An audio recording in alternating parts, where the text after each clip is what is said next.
ಕರ್ನಾಟಕಕ್ಕೆ ಮುಂಗಾರು ಆಗಮನ. ಎಲ್ಲರಿಗೂ ಗಿರ್ಮಿ ಕನ್ನಡ ಟಿವಿ ಯೂಟ್ಯೂಬ್ ಚಾನಲ್ಗೆ ಸುಸ್ವಾಗತ ಅಂತ ಹೇಳ್ತಾ ವಿಡಿಯೋ ಶುರು ಮಾಡೋಕ್ಕಿಂತ ಮೊದಲು ಯಾರೆಲ್ಲ ನಮ್ಮ ಯೂಟ್ಯೂಬ್ ಚಾನಲ್ ಮೊದಲು ನೋಡ್ತಿದ್ರೆ ಅವರೆಲ್ಲ ಸಬ್ಸ್ಕ್ರೈಬ್ ಮಾಡ್ಕೊಳ್ಳಿ, ಮತ್ತೆ ಪಕ್ಕದಲ್ಲಿರೋ ಬೆಲ್ ಐಕನ್ನ ಪ್ರೆಸ್ ಮಾಡಿ. ಆದಷ್ಟು ಬೇಗ ಸಬ್ಸ್ಕ್ರೈಬ್ ಮಾಡಿ ಗೈಸ್. ಆದಷ್ಟು ಬೇಗ ಒಳ್ಳೊಳ್ಳೆ ಕಂಟೆಂಟ್ ಕೂಡ ಬರ್ತಾ ಇರ್ತದೆ.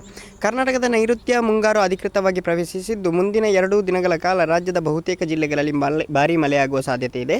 ಈ ಹಿನ್ನೆಲೆಯಲ್ಲಿ ಭಾರತೀಯ ಹವಾಮಾನ ಇಲಾಖೆ ಯೆಲ್ಲೋ ಹಾಗೂ ಆರೆಂಜ್ ಅಲರ್ಟ್ ಘೋಷಿಸಿದ್ದು, ಜೂನ್ 4ರಂದು ಕೇರಳ ಮತ್ತು ಕರ್ನಾಟಕಕ್ಕೆ ನೈಋತ್ಯ ಮುಂಗಾರು ಪ್ರವೇಶಿಸಿದ ಹಿನ್ನೆಲೆ ರಾಜ್ಯದ ಹಲವೆಡೆ ಗುಡುಗು ಮಿಂಚು ಸಹಿತ ಮಳೆ ಆಗುವ, ಬಿರುಗಾಳಿ ಬೀಸುವ ಸಾಧ್ಯತೆ ಇದೆ ಎಂದು ಹವಾಮಾನ ಇಲಾಖೆ ಮುನ್ಸೂಚನೆ ನೀಡಿದೆ. ಭಾರತೀಯ ಹವಾಮಾನ ಇಲಾಖೆ ಬೆಂಗಳೂರು ಕೇಂದ್ರದ ನಿರ್ದೇಶಕ ಎನ್ ಪೂವಿಯರಸನ್ ಅವರು ಮಾತನಾಡಿ, ನೈಋತ್ಯ ಮುಂಗಾರು ಅರಬ್ಬಿ ಸಮುದ್ರ ಕೆಲವು ಭಾಗಗಳು, ಲಕ್ಷದ್ವೀಪ, ಕೇರಳ, ಮಾಹೆ, ಕರ್ನಾಟಕ ಕೆಲವು ಪ್ರದೇಶಗಳು, ತಮಿಳುನಾಡು ಇನ್ನಷ್ಟು ಪ್ರದೇಶಗಳಲ್ಲಿ ವ್ಯಾಪ್ತಿಗೆ ವಿಸ್ತರಿಸಲು ಅನುಕೂಲಕರ ವಾತಾವರಣವಾಗಿದೆ ಎಂದು ತಿಳಿಸಿದ್ದಾರೆ. ಓಕೆ ಗೈಸ್, ಮುಂದೆ ಸಿಗೋಣ. ಅಲ್ಲಿವರೆಗೆ ಲೈಕ್, ಶೇರ್, ಸಬ್ಸ್ಕ್ರೈಬ್ ಮಾಡಿ. ನಿಮ್ಮ ಕಡೆ ಎಷ್ಟು ಮಳೆ ಆಯಿತು ಅಂತ ಕೂಡ ನನಗೆ ಕಮೆಂಟ್ ಮೂಲಕ ತಿಳಿಸಿ. ನಮ್ಮ ಕಡೆ ಸ್ವಲ್ಪ ಮಳೆ ಬರ್ತಾ ಉಂಟು, ಎಲ್ಲಿ ಅಂತ ಹೇಳೋದಿಲ್ಲ. Thank you, by.